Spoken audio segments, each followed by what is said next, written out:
Hi ಎಲ್ಲರಿಗೂ ನಮಸ್ಕಾರ. Welcome to my channel ವಿಶಿಷ್ಟ ಭೋಜನ. ನಾನಿವತ್ತು ದಂಟಿನ ಸೊಪ್ಪು ಮತ್ತೆ ಎಲ್ಲ ಮಿಕ್ಸ್ಡ್ ಕಾಳನ್ನ ಹಾಕೊಂಡು ಬಸ್ಸಾರ್ನ ಯಾವ ರೀತಿ ಮಾಡೋದು ಅಂತ ತೋರಿಸ್ಕೊಡ್ತಾ ಇದ್ದೀನಿ.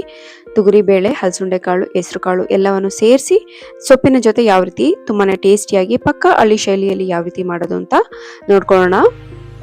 ಅದಕ್ಕೂ ಮುಂಚೆ ಫಸ್ಟ್ ಟೈಮ್ ಯಾರಾದರೂ ನನ್ನ ವಿಡಿಯೋನ ನೋಡ್ತಾ ಇದ್ರೆ ದಯವಿಟ್ಟು ಸಬ್ಸ್ಕ್ರೈಬ್ ಮಾಡ್ಕೊಳ್ಳಿ. ಹಾಗೆ ವಿಡಿಯೋ ಇಷ್ಟ ಆದರೆ ದಯವಿಟ್ಟು ಒಂದು ಲೈಕ್ ಕೊಡಿ. ಹಾಗೆ ನನ್ನ ಚಾನಲ್ನಲ್ಲಿ ತುಂಬ ರೀತಿಯಾದಂತಹ ಸಾಂಬಾರ್ ರೆಸಿಪಿ ಆಗಿರ್ಬೋದು, ಸೈಡ್ ಡಿಶ್ ರೆಸಿಪಿ, ಬ್ರೇಕ್ಫಾಸ್ಟ್ ರೆಸಿಪಿನ ಅಪ್ಲೋಡ್ ಮಾಡಿದ್ದೀನಿ. ಯಾರಾದರೂ ನೋಡಿಲ್ಲ ಅಂದರೆ ದಯವಿಟ್ಟು ನೋಡಿ. ಹಾಗಾದರೆ ಬನ್ನಿ ಯಾವ ರೀತಿ ಮಾಡೋದು ಅಂತ ನೋಡ್ಕೊಳ್ಳೋಣ.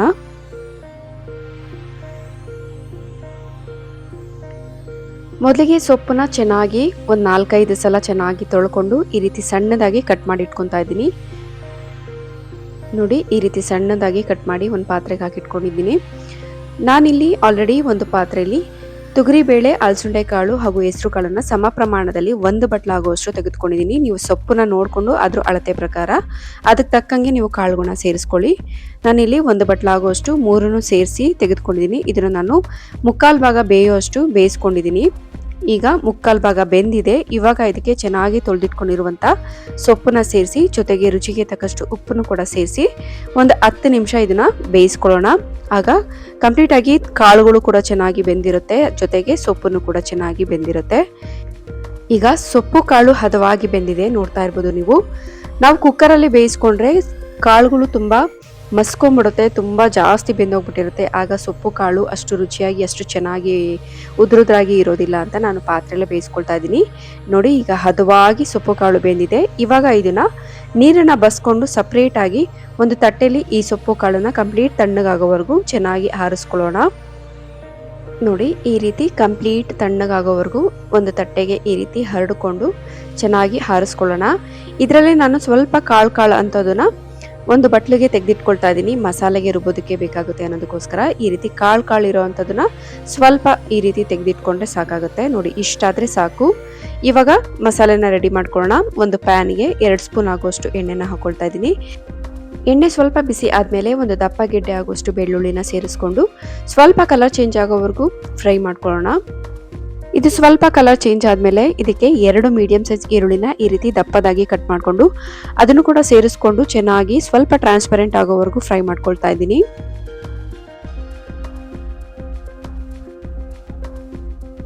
ಜೊತೆಗೆ ನಾನು 1.5 ಟೀ ಸ್ಪೂನ್ ಆಗುವಷ್ಟು ಜೀರಿಗೆನೂ ಕೂಡ ಸೇರಿಸ್ಕೊಳ್ತಾ ಇದ್ದೀನಿ. ಹಾಗೆ 1/4 ಟೀ ಸ್ಪೂನ್ ಆಗುವಷ್ಟು ಕಾಳು ಮೆಣಸನ್ನು ಕೂಡ ಸೇರಿಸ್ಕೊಂಡು ಫ್ರೈ ಮಾಡ್ಕೊಳ್ತಾ ಇದ್ದೀನಿ. ಇವಾಗ ಇದಕ್ಕೆ ಸ್ವಲ್ಪ ಹಸಿ ತೆಂಗಿನಕಾಯಿ, ಖಾರದ ಮೆಣಸಿನ್ಕಾಯಿ ಹಾಗೆ ಬ್ಯಾಡಗೆ ಮೆಣಸಿನ್ಕಾಯಿ 1-3 ಇದನ್ನ ಸೇರಿಸ್ಕೊಂಡು ಚೆನ್ನಾಗಿ ಎಣ್ಣೆಯಲ್ಲಿ ಫ್ರೈ ಮಾಡ್ಕೊಳ್ತಾ ಇದ್ದೀನಿ. ನಿಮ್ಮ ಖಾರಕ್ಕೆ ತಕ್ಕಂತೆ ಮೆಣಸಿನ್ಕಾಯಿನ ನೀವು ಸೇರಿಸ್ಕೊಳ್ಬೋದು. ಇವಾಗ ಅದೆಲ್ಲನೂ ಕೂಡ ಒಂದು ಮಿಕ್ಸಿ ಜಾರಿಗೆ ಸೇರಿಸ್ಕೊಂಡು ಎತ್ತಿಟ್ಕೊಂಡಿರುವಂಥ ಸೊಪ್ಪು ಕಾಳನ್ನು ಕೂಡ ಸೇರಿಸ್ಕೊಂಡು ಸ್ವಲ್ಪ ಕೊತ್ತಂಬರಿ ಸೊಪ್ಪು, ಸ್ವಲ್ಪ ನೀರನ್ನು ಸೇರಿಸಿ ನುಣ್ಣಗೆ ಗ್ರೈಂಡ್ ಮಾಡ್ಕೊಳ್ಳೋಣ. ಸಾಂಬಾರ್ಗೆ ತೆಂಗಿನಕಾಯಿನ ಜಾಸ್ತಿ ಹಾಕೊಳ್ಳೋದಕ್ಕೆ ಹೋಗ್ಬಿಡಿ. ಒಂದು ಚಿಕ್ಕ ತೆಂಗಿನಕಾಯಲ್ಲಿ ಅರ್ಧ ಹೋಳಾದರೆ ಸಾಕು. ಆಗಲೇ ಬಸ್ತಿಟ್ಕೊಂಡಿರುವಂಥ ನೀರಿಗೆ ಈ ಖಾರನ ಬೆರೆಸ್ಕೊಳ್ತಾ ಇದ್ದೀನಿ.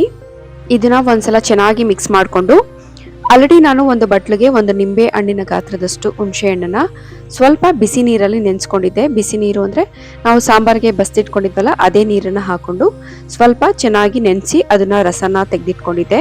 ಈಗ ಆ ರಸನ ಈ ಸಾಂಬಾರಿಗೆ ನಾನು ಸೇರಿಸ್ಕೊಳ್ತಾ ಇದ್ದೀನಿ. ನಮ್ಗೆ ಎಷ್ಟು ಬೇಕೋ ಅಷ್ಟು ಹುಣಸೆ ರಸನ ಈ ರೀತಿ ಸೇರಿಸ್ಕೊಂಡು ಚೆನ್ನಾಗಿ ಮಿಕ್ಸ್ ಮಾಡ್ಕೊಳ್ಳಿ. ಈಗ ಸಾಂಬಾರ್ ನಮಗೆ ಎಷ್ಟು ತೆಳುಬೇಕೋ ಅಷ್ಟು ನೋಡಿಕೊಂಡು ನೀರನ್ನು ಸೇರಿಸ್ಕೊಂಡು ಅಡ್ಜಸ್ಟ್ ಮಾಡ್ಕೊಳ್ಳೋಣ. ನೋಡಿ, ಆಗಿದೆ. ಪಕ್ಕಾ ಹಳ್ಳಿ ಶೈಲಿಯಲ್ಲಿ ಬಸ್ಸಾರು ರೆಡಿ ಆಯಿತು. ಇವಾಗ ಇದನ್ನು ಕುದಿಯೋದಕ್ಕಿಟ್ಟು ಇದಕ್ಕೆ ಸಣ್ಣದೊಂದು ಒಗ್ಗರಣೆ ಕೊಡೋಣ. ಎಣ್ಣೆ, ಸಾಸಿವೆ, ಈರುಳ್ಳಿ, ಕರಿಬೇವಿನ ಸೊಪ್ಪು ಒಗ್ಗರಣೆ ಕೊಟ್ಟಂತ ಈ ಒಗ್ಗರಣೆನ ಈ ಸಾಂಬಾರಿಗೆ ಸೇರಿಸ್ಕೊಂಡು ಚೆನ್ನಾಗಿ ಒಂದು ಕುದಿ ಬರೋವರೆಗೂ ಕುದಿಸ್ಕೊಂಡ್ರೆ ಪಕ್ಕಾ ಹಳ್ಳಿ ಶೈಲಿಯಲ್ಲಿ ಸೊಪ್ಪಿನ ಸಾರು ರೆಡಿ ಆಯಿತು. ಈಗ ಸೊಪ್ಪು ಕಾಳನ್ನ ಒಗ್ಗರಣೆ ಮಾಡ್ಕೊಳ್ಳೋಣ.